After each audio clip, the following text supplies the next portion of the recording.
Halo movie lover, selamat datang kembali di Movie One.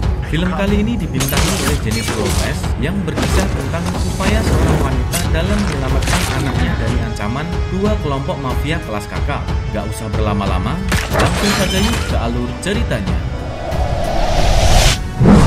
Di sebuah tempat aman milik FBI, seorang wanita yang tengah hamil besar, kita sebut saja dengan nama Jenny, yang saat ini tengah diinterogasi oleh dua agen FBI yang bernama Cruz dan juga Michael.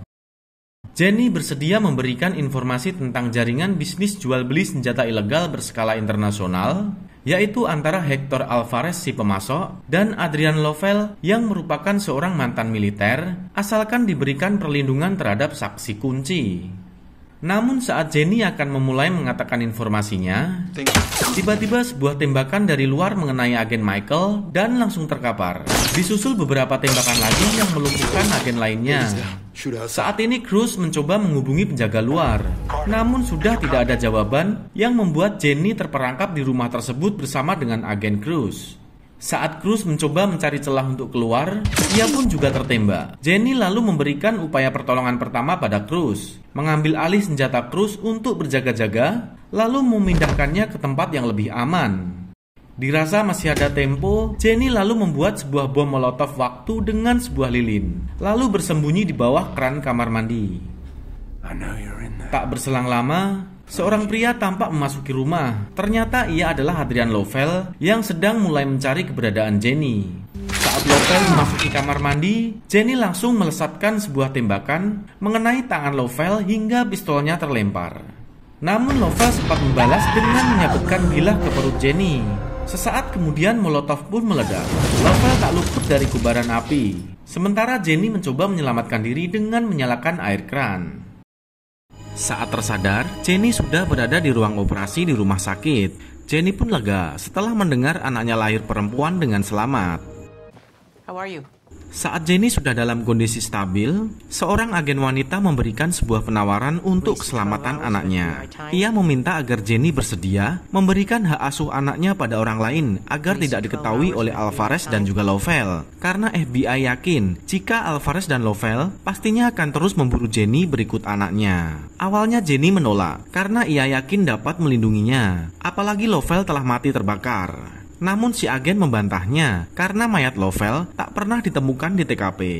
Setelah berpikir, akhirnya demi keselamatan putrinya, Jenny merelakan untuk menyerahkan hak asuh anaknya pada rumah sakit dengan syarat jika suatu saat terjadi sesuatu pada anaknya agar ia cepat dikabari. Jenny pun kemudian pergi menghilang ke tempat sahabat lamanya, Jones, di sebuah desa kecil di Alaska. Jones memberikannya sebuah gubuk kecil di tengah hutan.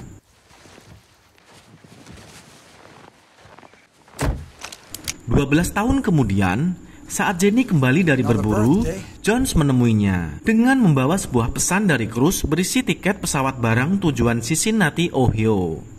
Setiba di bandara tujuan, agen Cruz pun langsung menjemputnya. Cruz mengatakan jika ATF telah melakukan penggerebekan salah satu anak buah Alvarez dan menemukan beberapa senjata ilegal. Sebenarnya itu adalah hal yang biasa. Namun yang menjadi perhatian Cruz yaitu ditemukan juga sebuah foto Zoe yang tak lain adalah anak Jenny. Itulah yang menjadi alasan Cruz untuk memanggil Jenny karena teringat janjinya 12 tahun yang lalu agar memberitahukan jika sesuatu terjadi pada Zoe. Jenny pun mulai intens untuk mengawasi Zoe. Hingga suatu siang, di sebuah taman bermain, Jenny seperti merasa ada yang tidak beres. Apalagi saat melihat orang yang dikenalinya yang bernama Yanil Gonzalez, merupakan salah satu anak buah Alvarez, juga ada di taman itu. Ia lalu mulai mempersiapkan snipernya untuk mengawasi dan berjaga-jaga. Tak lama kemudian, sekelompok orang mulai mendekat ke arah Zoe. Jenny dengan snipernya mencoba melumpuhkan satu persatu. Namun Gonzalez berhasil membawa Zoe kabur. Lokasi Jenny menembak telah diketahui. Jenny mencoba menyelamatkan diri dengan sembunyi di kolong mobil, masuk ke dalam truk, menyalakan lalu menabrak orang yang mengejarnya. Saat polisi lokal tiba, daripada ikut ketangkap malah jadi lama urusannya, Jenny pun bergegas menuju ke mobil Cruz. Cruz lalu meminta Jenny agar menunggu, mungkin saja sebentar lagi ada orang yang meminta tebusan. Namun Jenny menyanggahnya, karena Jenny lah yang diincar orang-orang itu. Akhirnya ia pun bertekad untuk mencari dan menghabisi Alvarez di Kuba, lalu menyerahkan Zoe ke orang tuanya lagi. Agen Cruz yang merasa berutang budi pun kemudian ikut menemani Jenny ke Kuba untuk mencari Zoe. Jenny dan Cruz sekarang berada di sebuah bar di Kuba. Tak lama berselang, Yandel Gonzalez mulai terlihat batang hidungnya. Jenny dan Cruz langsung pergi lewat pintu belakang untuk menangkap Gonzalez. Jenny hampir mampu menangkapnya, namun saat Cruz ditikam dari belakang, Gonzalez berhasil melarikan diri. Aksi kejar-kejaran pun tak terhindarkan. Melihat ada motor nganggur, Jenny langsung menaikinya. Hingga Jenny malah bertabrakan dengan sebuah mobil. Untungnya ia selamat, lalu menaiki mobil itu dan kembali mengejar Gonzalez.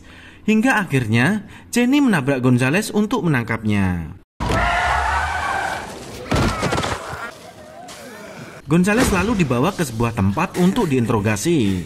Tak mudah juga untuk membuat si Gonzalez ini mengaku di mana Zoe disembunyikan. Terpaksa memakai cara militer. Gonzalez pun digelonggong dengan minuman bekas. Dengan cara ini akhirnya berhasil. Gonzalez mengaku Zoe disembunyikan di sebuah perkebunan milik Alvarez. Lalu Jenny pun menghabisinya. Malam harinya di penginapan, saat Jenny membantu untuk merawat luka tikaman pada punggung Cruz, di sini Jenny menceritakan kejadian ini bermula. Jenny sebenarnya adalah seorang bekas militer SAS di bawah pimpinan Adrian Lovell. Hingga kemudian Lovell jatuh hati dan mereka pun menjalin asmara. Dari sini barulah Jenny mengetahui jika ternyata Lovell mempunyai sebuah bisnis jual beli senjata di pasar gelap termasuk dengan Hector Alvarez. Suatu ketika, Jenny merasa curiga dengan Lovell dan Alvarez. Jenny merasa jika ada bisnis lain yang mereka sembunyikan. Akhirnya tengah malam, Jenny ke gudang untuk mengecek barang siap kirim. Dan ternyata benar, Jenny mendapati di salah satu kontainer berisi beberapa anak perempuan. Jenny pun menghubungi FBI untuk mengusutnya. Kemudian melarikan diri yang saat itu dalam kondisi berbadan dua. Kembali ke alur sekarang, Jenny dan Cruz berangkat menuju ke perkebunan tempat di mana Alvarez menyembunyikan Zoe. Jenny dengan kemampuan snipernya mulai melumpuhkan penjagaan satu persatu. Mereka pun lanjut memasuki rumah perkebunan. Dengan pistol berperedam, Jenny melumpuhkan penjaga yang ditemukan. Akhirnya, ruangan di mana Zoe disekap telah ditemukan. Lalu Jenny pun menitipkan Zoe kepada agen Cruz. Sedangkan Jenny masih ingin menyelesaikan misinya sendiri, yaitu untuk mencari dan menghabisi Alvarez. Sampai di sebuah kastil, Alvarez sudah siap dengan senjatanya. Alvarez mulai mendekat dengan menodongkan senjata. Saat senjata akan diletupkan, Jenny langsung menyerang Alvarez dengan tandukan, melempar lilin ke bekas tumpahan minuman, lalu dengan pisau yang ia sembunyikan, ia menghabisi Alvarez. Kastil pun terbakar beserta Alvarez. Akhirnya Zoe berhasil diselamatkan dari tangan Alvarez. Dalam perjalanan, Zoe yang melihat sorot mata Jenny, tiba-tiba muncul sebuah pertanyaan dalam dirinya. Entah kenapa Jenny ini seperti ibu kandungnya. Zoe dengan polosnya memberanikan untuk bertanya langsung apakah Jenny adalah ibunya. Tentu saja demi keselamatan Zoe, Jenny pun tak mengakui. Lalu kemudian mengambil tasnya dan berpamitan pada Cruz untuk pergi meninggalkan mereka. Zoe berpamitan dengan melambaikan tangan dengan mata yang berkaca-kaca. Melihat itu seperti hancur hati Jenny. Lalu Jenny mengambil sebuah motor dan mengikutinya dari kejauhan. Di sebuah persimpangan, tiba-tiba mobil mereka ditabrak oleh sekelompok orang. Ternyata mereka adalah Adrian Lovell dan anak buahnya. Sesaat kemudian, Jenny tiba dengan motornya, sedangkan Cruz dalam posisi telah disandra. Dengan kejinya, Lovell mengeksekusi Cruz di depan mereka. Jenny kemudian mengeluarkan koreknya untuk meledakkan mobil, lalu dengan motor berusaha menyelamatkan diri bersama Zoe. Lovell terpaksa membiarkan mereka lolos karena bersamaan polisi lokal tiba di lokasi tersebut. Zoe dibawa ke persembunyiannya di pinggiran hutan Alaska. Jenny berpikir tak selamanya ia bisa terus melindunginya. Ia pun mulai mengajarinya cara bertahan hidup. Dimulai dengan belajar mengemudi mobil, cara menggunakan senjata api, dan cara menyerang dan bertahan dengan senjata jarak pendek. Zoe pun dengan cepat mampu menguasai apa yang telah diajarkan oleh Jenny. Suatu pagi, terbangun dari tidur, Jenny tak menemukan Zoe. Ia lalu pergi mencarinya. Ternyata ia bermain dengan sekawanan anak serigala liar. Salah satu anak serigala menggigit jari Zoe. Dengan tembakan ke atas, Jenny mengusir anak serigala itu, lalu segera membawa Zoe ke klinik terdekat. Sebagai administrasi perawatan, terpaksa identitas Jenny terpakai untuk mengisi berkas aplikasi online. Khawatir Lovell dapat menemukan lokasi mereka, Jenny lalu menitipkan Zoe dan sebuah berkas kepada Jones agar membawanya pergi ke tempat yang aman sampai ada kabar selanjutnya. Zoe tanpa sepengetahuan Jones kemudian mencari berkas yang telah diberikan oleh Jenny pada Jones. Ternyata berisi foto-foto Zoe dan sebuah surat tentang permohonan maaf Jenny pada Zoe yang tak mau mengakuinya sebagai seorang ibu demi keselamatan Zoe dan bahkan rela mati untuk Zoe. Tak lama Zoe pun kabur dengan mobil untuk kembali menemui ibunya. Sementara itu, Jenny mulai mempersiapkan diri untuk mengatasi jika Lovell dan anak buahnya datang menangkapnya. Sesuai prediksi, Adrian Lovell dan anak buahnya dengan motor salju bergerak ke arah Jenny. Tempat tinggal Jenny berhasil ditemukan. Namun tiba-tiba, sebuah ranjau meledak. Lovell langsung mengkode anak buahnya untuk lebih berhati-hati. Jenny mengendap melihat anak buah Lovell, lalu melumpuhkannya, kemudian memakai baju, perlengkapan, termasuk senjata dan kendaraannya. Satu ranjau ditemukan. Lovell lalu memasangnya pada motor dan mengarahkan ke rumah Jenny. Rumah pun berhasil diledakkan, berharap Jenny ikut terbakar dalam ledakan tersebut. Jenny mendekati satu anak buah Lovell yang memeriksa rumah, kemudian menghabisinya.